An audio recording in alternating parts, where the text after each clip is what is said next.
Hello viewers, Ola, Uber సహా ఇతర cab సేవల సంస్థలను నియంత్రించేలా వీటిని మోటారు వాహనాల సవరణ పరిధిలోకి తీసుకొస్తూ కేంద్రం కొత్త మార్గదర్శకాలను తీసుకొచ్చింది. క్యాబ్ల నిర్వాహక సంస్థలను చట్టం పరిధిలోకి తీసుకొస్తుంది. కాలుష్య నియంత్రణ, వారి వ్యాపారంలో పారదర్శకత తదితర ప్రయోజనాల కోసం రోడ్డు రవాణా రహదారుల మంత్రిత్వ శాఖ 2020 మోటారు వాహన అగ్రిగేటర్ మార్గదర్శకాలను శుక్రవారం విడుదల చేసింది. దీంతో క్యాబ్ సేవలు తక్కువ ధరలకే అందుబాటులోకి రానున్నాయి. సర్చార్జ్ వాయింపులకు చెక్. ఇతర నిబంధనలేంటో చూద్దాం. నవంబర్ 27 శుక్రవారం జారీ చేసిన 26 పేజీల మోటారు వాహన అగ్రిగేటర్ గైడ్లైన్స్లో ఈ నిబంధనలు రూపొందించింది.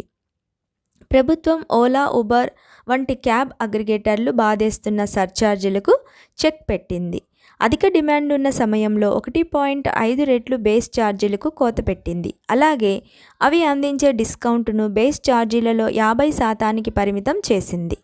స్థానిక ప్రభుత్వం నిర్ణయించని రాష్ట్రాల్లో బేస్ ఛార్జీ రూ. 25 లేదా రూ. 30గా ఉండాలి. అగ్రిగేటర్లతో అనుసంధానమైన రాష్ట్ర ప్రభుత్వాలు కూడా ఇదే విధానాన్ని అవలంబించాలి. అయితే బేస్ ఛార్జీలు రాష్ట్రానికి మారుతూ ఉంటాయి. వెబ్సైట్ లేదా యాప్లో అగ్రిగేటర్ నిర్దేశించిన విధంగా చెల్లుబాటు అయ్యే సరైన కారణం లేకుండా రైడ్ను రద్దు చేసుకున్నట్లయితే మొత్తం ఛార్జీలో 10% పెనాల్టీ ఇద్దరికీ వర్తిస్తుంది. ఇది రూ. 100కి మించకూడదు. కరోనా వైరస్ మహమ్మారితో తీవ్రంగా దెబ్బతిన్న డ్రైవర్లను ఆదుకునేలా ప్రతి రైడ్ ద్వారా సంపాదించిన ఆదాయంలో కనీసం 80% వారికి అందాలని ప్రభుత్వం ఆదేశించింది. అంతేకాదు, డ్రైవర్లకు 5 లక్షల రూపాయలు ఆరోగ్య బీమాను అందించాలి. 10 లక్షల టర్మ్ ఇన్సూరెన్స్ ఇవ్వవలసి ఉంటుంది. ఈ మొత్తం ప్రతి సంవత్సరం 5% పెంచాలి. డ్రైవర్లు కూడా కొన్ని నిబంధనలు తప్పకుండా పాటించాల్సి ఉంటుంది. ఏ డ్రైవర్ కూడా 12 గంటలకు మించి పని చేయడానికి వీల్లేదు. తర్వాత 10 గంటల విరామం తప్పనిసరిగా ఉండాలి. 1 కంటే ఎక్కువ కంపెనీల్లో పనిచేసే డ్రైవర్లు 12 గంటల పనిదినం నిబంధనను ఉల్లంఘించకుండా అగ్రిగేటర్లు చూసుకోవాలి. వారి భద్రత, ప్రయాణికుల భద్రతకు ఈ పని గంటలను పర్యవేక్షించేందుకు ఆయా యాప్లలో ఒక యంత్రాంగాన్ని తీసుకురావాలని కోరింది. యాప్ ఆధారిత మొబిలిటీ సేవలను అందిస్తున్న సంస్థలు జవాబుదారీతనం వహించేలా చట్టానికి సవరణలు చేసింది. ముఖ్యంగా అగ్రిగేటర్ అనే పదాన్ని నిర్వచించి చేర్చేందుకు మోటారు వాహనాల చట్టం 1988ను మోటారు వాహనాల సవరణ చట్టం 2019 ద్వారా సవరించామని రహదారి మంత్రిత్వ శాఖ అధికారిక ప్రకటనలో తెలిపింది. దీని ప్రకారం వీరిని సెంటర్ ఫ్రేమ్వర్క్ పరిధిలోకి తీసుకొస్తున్నట్లు వెల్లడించింది. ఇందులో తమ ప్రాథమిక లక్ష్యం షేర్డ్ మొబిలిటీ సంస్థల సేవలను నియంత్రించడం, ట్రాఫిక్ రద్దీ, కాలుష్యాన్ని నివారించడం అని స్పష్టం చేసింది.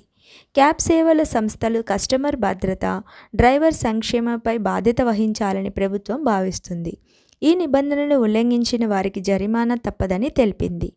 సవరించిన సెక్షన్ 93 మార్గదర్శకాల ప్రకారం క్యాబ్ సంస్థలు తమ సేవలను, కార్యకలాపాలను ప్రారంభించడానికి సంబంధిత రాష్ట్ర ప్రభుత్వాల అనుమతి తప్పకుండా అవసరం.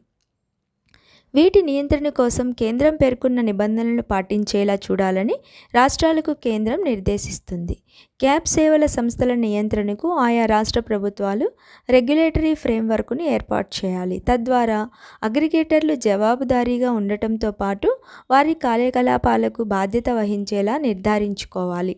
ఉపాధి కల్పన, సౌకర్యవంతమైన, సరసమైన ధరల్లో ప్రజలకు ప్రయాణ సౌకర్యాలు అందించే లక్ష్యంతో క్యాబ్ సేవల సంస్థల బిజినెస్ సాగాలి. ప్రజా రవాణా వ్యవస్థను గరిష్టంగా వినియోగించటం, ఇంధన వినియోగాన్ని తగ్గించటం, వాహన ఉద్గార కాలుష్యాన్ని తగ్గించడమే లక్ష్యంగా ప్రభుత్వం ఈ కొత్త మార్గదర్శకాలను అమలు చేయనుంది. తద్వారా మానవ ఆరోగ్యానికి హాని తగ్గించడం అనే లక్ష్యాన్ని సాధించాలనేది ప్రభుత్వ వ్యూహం. దీంతో పాటు తాజా సవరణల ప్రకారం వాహన యజమాని మరణించిన సందర్భంలో తమ వాహనాన్ని నమోదు లేదా బదిలీ చేసే వ్యక్తిని నామినేట్ చేయవచ్చని మంత్రిత్వ శాఖ అధికారిక నోటిఫికేషన్లో తెలిపింది. Thank you.